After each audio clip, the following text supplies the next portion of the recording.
यहाँ पर उपस्थित जितने भी मेरे मार्गी भाई, दादा, दीदी, बच्चे हैं,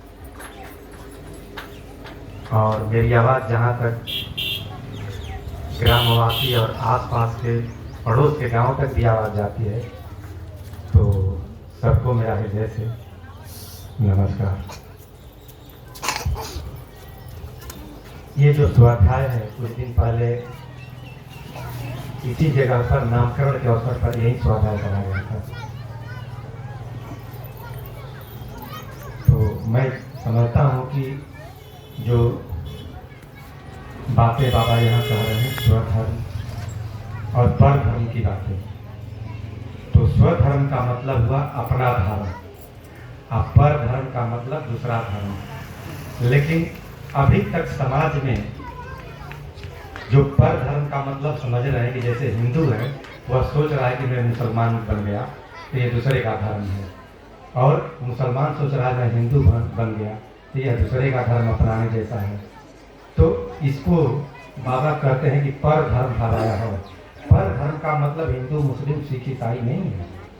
मनुष्य का धर्म कहा गया है, ये भागवत धर्म है, वही हमारा अपना धर्म है। पर धर्म का मतलब जो अन्य जीव जंतुओं का है, उसको कहा गया है कि उसको नहीं अपनाना है।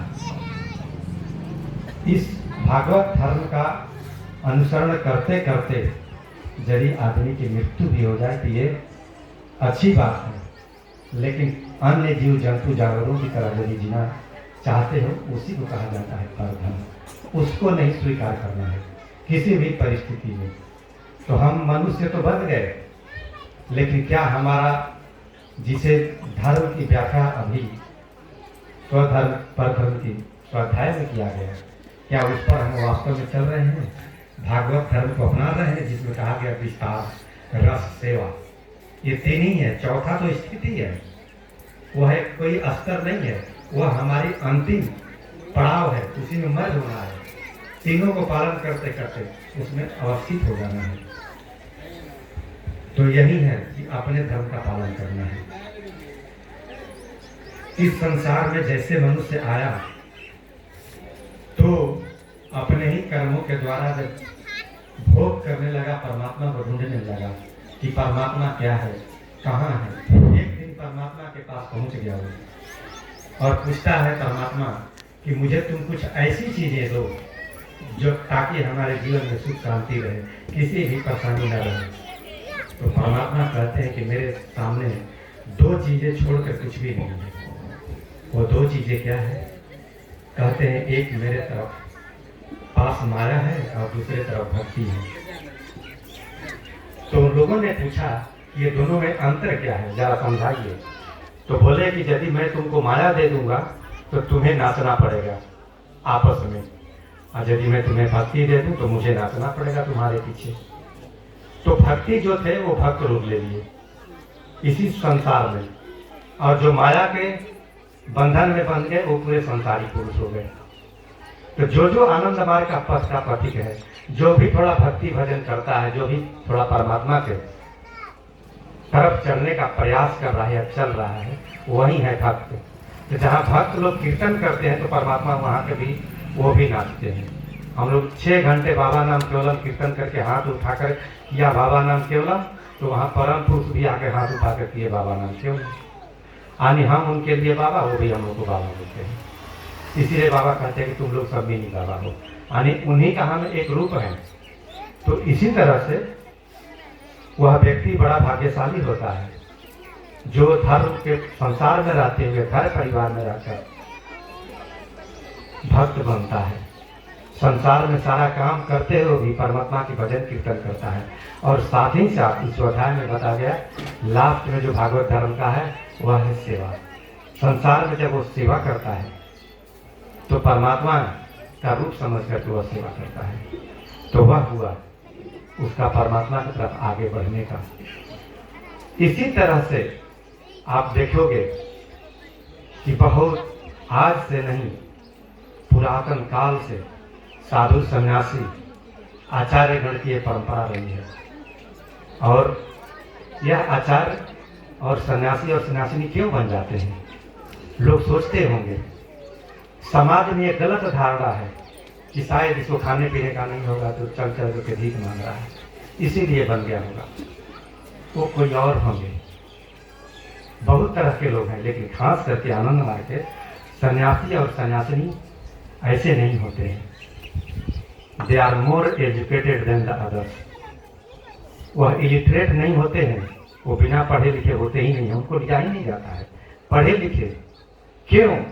क्या वो सन्यासी अपना जीविका का निर्वाह करने के लिए बन गया? बिल्कुल नहीं। यह सन्यासी बना है आपके लिए, आपके भोजन की व्यवस्था करने जा रहा है वो सन्यासी, आपके कपड़े के लिए, आपके मेडिसिन की, 5 चीजों की गारंटी देने का। जिसने व्रत लिया वो घर छोड़ करके निकल गया। पुराने जमाने में आप इतिहास उड़ा करके देखिए, चाणक्य के जमाने में क्या था, पता चला कि अलेक्जेंडर भारत पर आक्रमण करने वाला है, क्योंकि बहुत सारे देश को जीत लिया था। अंतिम फतह उसे भारतवर्ष को करना था, तो उसमें एक चाणक्य निकला। आज हमारे आनंद मार्ग में जितने दादा और दीदी सन्यासी हैं सब चाणक्य हैं। तो चाणक्य ने क्या किया? पाठशाला शुरू किया, लोगों को एजुकेट करना शुरू किया कि हम लोग उस अलेक्जेंडर को भगाएंगे। और घर घर जाकर के वह सन्यासी, उसका 2 ही काम था, लोगों के बीच में यही फैलाना कि अलेक्जेंडर हमारे भारत में आ रहा है, हम लोग गुलाम हो जाएंगे, और दूसरा अपनी जीविका का निर्वाह करने के लिए भिक्षाटन। तो जब वो घर में भिक्षाटन के लिए निकलता था तो घर में माताएं निकल करके सूप में लेकर के जो कुछ भी अन्न रहता था, थोड़ा सा नहीं भरपूर देती थी कि 2, 4 दिन, 5 दिन, 8 दिन, 10 दिन चले। जिस दिन उसकी माताओं और बहनों के मन में ये कंसेप्ट आ गया, यह सन्यासी अपनी जीविका के लिए नहीं कर रहा है, यह तो अलेक्जेंडर को, दुश्मनों को भारतवर्ष से भगाने की बात कर रहा है, तो स्वयं आगे आकर के बोलते थे कि मेरे बेटे को लेकर के चले जाओ, ये तुम्हारे जैसा मैं बनाना चाहती हूँ, ताकि तुम्हारे साथ मिल करके उनको भगाने का काम करे। तो आज हमारे आनंद मार्ग के सन्यासी और सन्यासिनी किस लिए है? उसी अलेक्जेंडर को भगाने के लिए। वह अलेक्जेंडर क्या आएगा? आज हम लोगों के घर घर में है, वह समाज में है, हर जगह मौजूद है। वह अलेक्जेंडर है हमारा अशिक्षा, भूखमरी, बेरोजगारी और गरीबी। इन चीजों को दूर करने के लिए हमारे सन्यासी ने व्रत लिया। तो जिस तरह से उस समाज में रहने वाले ने दिल खोलकर, कहते हैं तन मन और धन से मदद किया, तो क्या ये गांव के नगर वासियों को, ये पूरे भारतवर्ष का ही जगाने की बात कर रहे थे लोग, आज हम लोग पूरे विश्व को जगाने की बात कर रहे हैं। पूरे विश्व से उस टाइप का अलेक्जेंडर को भगाने की कर रहे हैं। ये हर जगह पूरे वर्ल्ड में व्याप्त है। तो बाबा ने इसीलिए आनंद मार्ग की स्थापना की। भक्ति भाव को जगाने की बात तो इस संसार में इसके पहले बहुत लोगों ने कर दिया। तो वह माता पिता धन्य है, वह गांव धन्य है, जिसके घर से आनंद मार्ग के लिए सन्यासिनी या सन्यासी निकल गए हैं। यदि उनको क्लियर कंसेप्ट हो जाए तो हम समझते हैं कि आनंद मार्ग में सन्यासी और सन्यासियों की इतनी भीड़ हो जाएगी कि फिर इस संसार में कोई दुखी ही नहीं रहेगा, क्योंकि हम लोग निकले हैं दूसरे को सुख देने के लिए, अपने लिए नहीं। इसलिए जिस रास्ते से निकलते हैं तो जनता दुखी जन हम लोग के पास आते हैं। कल ही हम लोग सेमिनार से निकले थे, परिवार ने हम लोग को इन्वाइट कर दिया कि मेरी घर में एक पत्नी बीमार है, माता बीमार है, चलिए जरा मिल करके सांत्वना दे दीजिए। कितने कितने लोगों को हम लोग इस तरह से सांत्वना देंगे भाई? क्या घर घर जाते रहेंगे हम लोग? कहाँ टाइम है हमारे पास? एक एक घर जाएंगे तो कम समय के लिए आते हैं। आज हम इस गांव में 4-5 आदमी मिलकर अलग जगाने के लिए आ गए। आप जग गए तो ठीक है, वरना सो जाइए। हमने अपना कर्तव्य करना शुरू कर दिया। 2-4 घंटे के बाद हम लोग चले जाएंगे। स्वामी विवेकानंद जब घर से निकल जाता है तो उनके घर से खबर जाते हैं कि आज तुम्हारी माँ बीमार है घर में। उनका संदेश था कि आज मेरी माँ, एक माँ मेरे घर में आज बीमार है, उसको देखने चले चला जाऊं। इस संसार में मैं जिस जगह पर काम कर रहा हूँ, यहाँ हजारों हजार मेरी माताएं भी बीमार पड़ी हैं, तो मैं एक माँ की सेवा करने के लिए जाऊं, यहाँ हजारों माँ की मैं सेवा करने के लिए जाऊँ। ऐसा मन को कहा जाता है विस्तृत। इसी को भागवत धर्म को अपनाना कहा जाता है कि जिसका मन एक संकीर्ण नहीं, वह पूरा मन उसका विश्व ब्रह्मांड को कल्याण के लिए लगा हो।